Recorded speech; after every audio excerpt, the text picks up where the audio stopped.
Hey, Big Mike. Time to get real.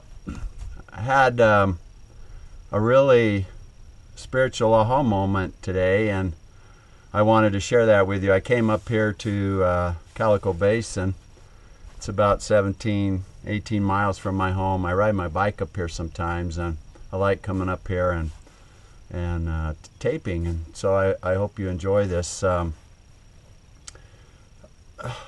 I need to step back and share a little bit of my story with you to give this message some context.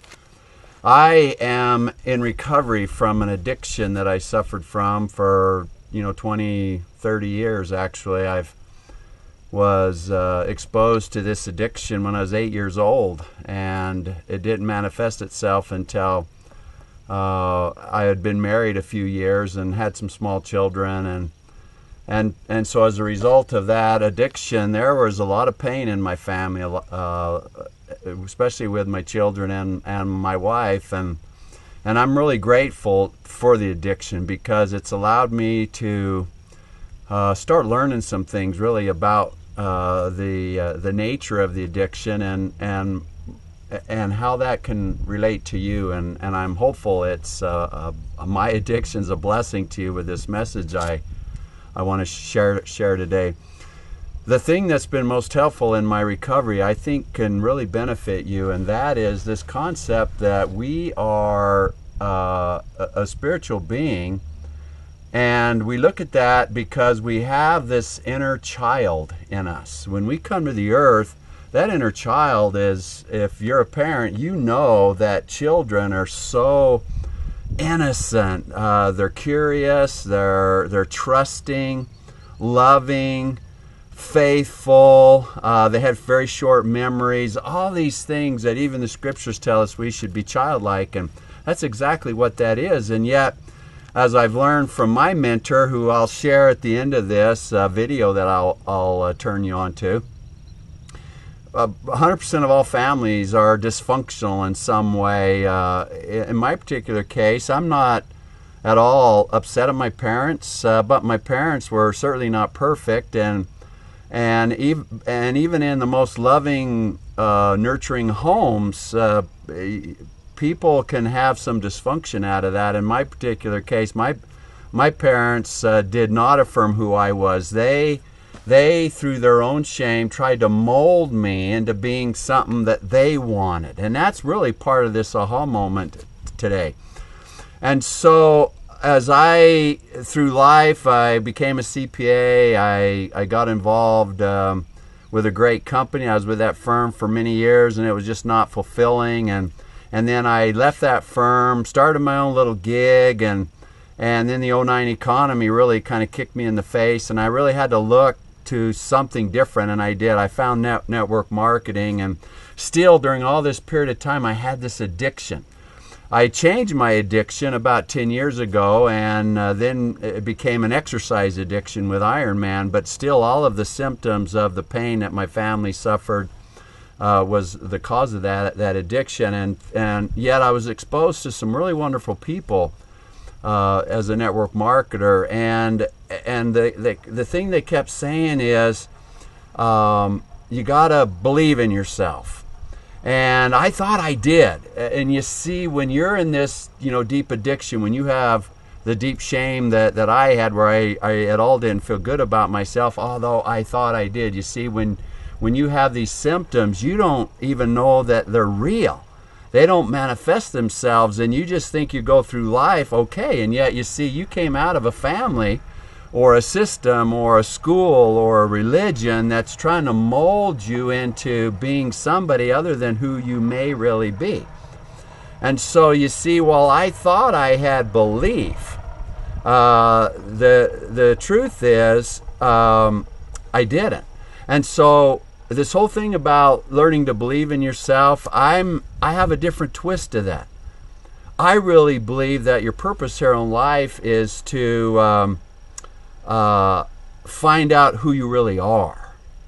And when your wounded child when your inner child is wounded like mine was, And until I started to go backwards into my childhood to that innocent little child that was in me, and to repair those wounds that was created through my dysfunctional family, is when I finally started to see who I really was. And as a result of that, I am at so much peace. I totally believe in myself, but I believe in my inner child. I believe in that person and who I really am. And so I don't, all those affirmations that I used to do, and all those thoughts about, moving yourself forward, in reality, that inner child was always inside of me, moving me forward, helping me to unlock that innocent little child that was always in me. That is just the greatest blessing in my life. And I think for many people that might be listening to this, if you have this yearning for more in life or to move forward, see, that's based on this premise that you can be more than you are, and yet if you don't repair this wounded inner child, the chances of you moving forward will be very difficult. I would encourage you to follow the link that I've posted in this video, and it's to the 10th part of a 10-part series by my mentor, a gentleman that I love so much. His name is John Bradshaw. This was a series that he did for PBS about 20 years ago.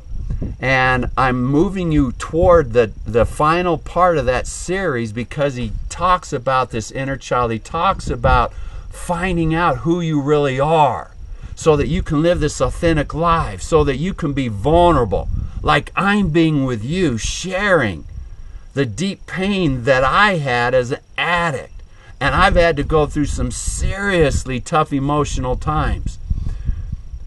Just yesterday, as I chatted with my son Casey. My son Casey is just this wonderful child who I, like my parents did, forced a tremendous amount of shame upon him.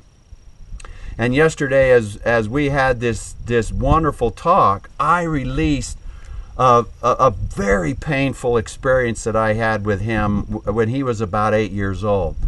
I can't tell you the blessing that has been, but it was so painful and hard. And so, yes, as you unlock this inner child, as you find out who you really are, you're going to have to go through some suffering and pain. You're going to have to relive some painful experiences. But I promise you, on the backside of that, you'll find out who you are. Then that's the person you believe in. Follow that 10-part series. You may have varying degrees of woundedness. I hope you're not an addict like I am, but a lot of people that I've talked to want more out of their life. They want to reach their full potential. And yet we live in this shame-based society where this wounded child has these layers and layers of survival around it so that it could manipulate itself to the norm that it was taught based on parents who also lived in that shame base. And when you unlock that inner child, when you get through those scars that inner child has, it's just a glorious situation. I love each of you. I'm so appreciative that you're here. I hope my message resonates with you. You are so awesome. You are so unique. That inner child is God in you. Find it. Let it out. Love it unconditionally. Nurture. Believe in that. Believe in yourself. Love other people. God bless you. Take care. Bye.